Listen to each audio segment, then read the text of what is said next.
কেউ পড়ছেন বই, কেউ আবার পত্রিকার পাতা উল্টে দেখছেন নানান খবরাখবর। কলেজে পড়ুয়া ২৫ বন্ধুর জমানো ৭,০০০ টাকা দিয়ে যাত্রা শুরু করা অজপাড়াগাঁয়ের এ পাঠাগারের সদস্যের তালিকায় রয়েছেন নানা বয়সী পাঠক।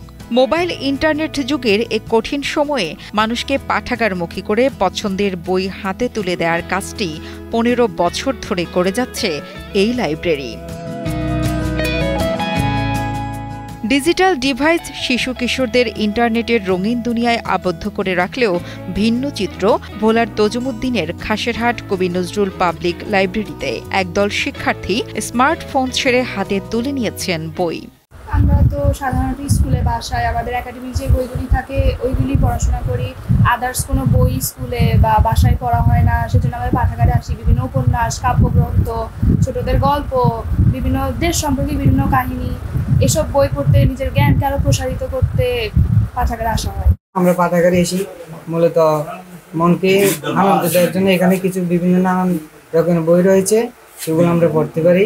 স্কুল কলেজের পাঠ্য বইয়ের পাশাপাশি মন আলোকিত করতে নিয়মিত পাঠাগারে আসেন শিক্ষার্থীরা। এতে জ্ঞান বিজ্ঞানের প্রতি কৌতূহলী মনের খোরাক যেমন পূর্ণ হয়, তেমনি সাহিত্যের রস আস্বাদনের সুযোগও দিচ্ছে এই পাঠাগার। বিদ্যালয়ের যে একাডেমিক শিক্ষা সেইখানেও সহায়তা করে, পাশাপাশি বৈজ্ঞানিক যে ধরনের আবিষ্কারগুলো সম্পর্কে আমার জ্ঞান আহরিত হওয়া উচিত সেখানেও আমাকে সহায়তা করে। স্কুলে তো আমাদের বিভিন্ন একাডেমিক বই দেওয়া হয়, আর বাসেও এরকম কোনো আমাদের যে গল্পের বই এগুলো থাকে না।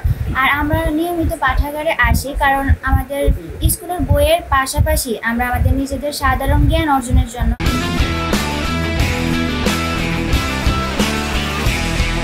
২০০৯ সালে বন্ধুদের জমা চাঁদার টাকায় শুরু হয় ভোলার তজুমুদ্দিন উপজেলার খাসেরহাট বাজার কবি নজরুল পাবলিক লাইব্রেরি, জেলা সদর থেকে যার দূরত্ব প্রায় ৫০ কিলোমিটার। ভালো কিছু করার স্বপ্ন থেকে শুরু হয় এই পাঠাগারের কার্যক্রম। আমরা মূলত কয়েকজন বন্ধু বান্ধব মিলে প্রথমে একটা অ্যাসোসিয়েশন অফ ফ্রেন্ড সার্কেল করি, এএফসি, যেখানে আমাদের ২০ টাকা ৩০ টাকা চাঁদার মাধ্যমে আমাদের সম্ভবত ৭ থেকে ৮,০০০ টাকা জমা হয়। তখন আমরা এই টাকাগুলোকে কাজে লাগানোর জন্যই আমরা মূলত বোলাই পিটিএর সামনে আমি যে বাসায় থাকতাম ওইটাতে আমরা একটা ছোট্ট একটা পরিসরে একটা মিটিং করি যে আমরা একটা লাইব্রেরি প্রতিষ্ঠা করি। আমরা লাইব্রেরিটা প্রতিষ্ঠা করি ২০০৯ সালে। আজ থেকে ১৫ বছর আগে আমরা কয়েকজন স্কুল জীবনের বন্ধুবান্ধব সবাই একত্রিত হই এই খাসিরহাট বাজারে। তখন আমরা চিন্তা করি যে কীভাবে আমাদের এই বন্ধুত্বটারে একত্রিত করা, দীর্ঘমেয়াদী একত্রিত করে রাখা যায়। সেই পরিকল্পনা থেকে এই লাইব্রেরি প্রতিষ্ঠা আমাদের মাথায় আসে।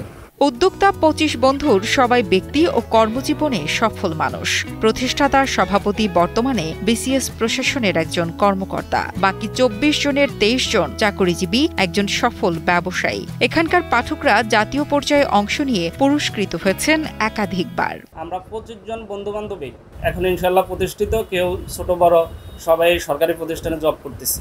প্রথমত আমরা নিজেরাই এই লাইব্রেরি থেকে সার্থকতা অর্জন করেছি। যে আমরা যে সময় লাইব্রেরি প্রতিষ্ঠা করছি তখন আমরা বন্ধুবান্ধব থেকে আমরা চাঁদা নিয়ে সমাজের বিভিন্ন রাজনীতিবিদ বিভিন্ন লোকদের সবাইকে একত্রিত করে আমরা এটারে ধীরে ধীরে আস্তে আস্তে দাঁড়া করেছি। সেক্ষেত্রে আমরা বিভিন্ন প্রতিযোগিতায় অংশগ্রহণ করেছি, এমনকি আমরা ঢাকাতেও জাতীয় গ্রন্থকেন্দ্রের প্রতিযোগিতায় আমরা অংশগ্রহণ করে আমাদের এই লাইব্রেরি দেশের ভিতরে ৬ষ্ঠ স্থান অর্জন করেছে। প্রত্যন্ত গ্রামের হলেও কবি নজরুল পাবলিক লাইব্রেরি আলোকিত মানুষ করতে অবদান রাখছে। নিয়মিত পাঠাভ্যাসের কারণে অনেকের জীবন বদলে গেছে। অজপাড়াগাঁয়ের শিক্ষার্থীরা বিশ্ববিদ্যালয়েও ভর্তি হতে পারছে। চাকরির প্রতিযোগিতায় সফল হচ্ছেন অনেকেই। তবে ভাড়া ঘরে চালানো পাঠাগারটির স্থায়ী ঠিকানার জন্য সরকারি সহযোগিতা চেয়েছেন এর উদ্যোক্তারা। ইকরামুল আলমের পাঠানো তথ্য ও ভিডিও চিত্রে ডেস্ক রিপোর্ট, কালের কণ্ঠ।